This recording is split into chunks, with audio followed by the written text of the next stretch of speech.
আজ বানাবো মশলা onion fry কিংবা মশলা পেঁয়াজ ফ্রাই।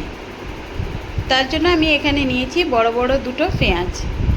পেঁয়াজটাকে আমি গোল রিং আকারে কেটে আলতো হাতে ছাড়িয়ে নেব, যাতে রিংগুলো আলাদা হয়ে যায়। এরপরে ভালো করে ধুয়ে জল ঝরিয়ে আমি একটি পাত্রে নিয়ে নেব। তারপরে দিয়ে দেবো পরিমাণ মতো লবণ, হলুদ গুঁড়ো, লঙ্কা গুঁড়ো, জিরে গুঁড়ো, আর দেবো আদা রসুন বাটা আর হাফ চামচ চাট মশলা গুঁড়ো।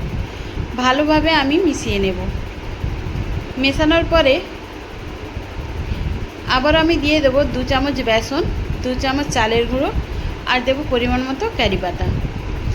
আবারও আমি 5 মিনিটের জন্য মাখিয়ে রেখে দেবো, যাতে পেঁয়াজের গায়ে আঁচড়নটা বসে যায়। এরপরে কড়াইতে তেলটা খুব ভালোভাবে গরম হয়ে গেলেই একে একে রিং পেঁয়াজগুলো আমি দিয়ে দেব।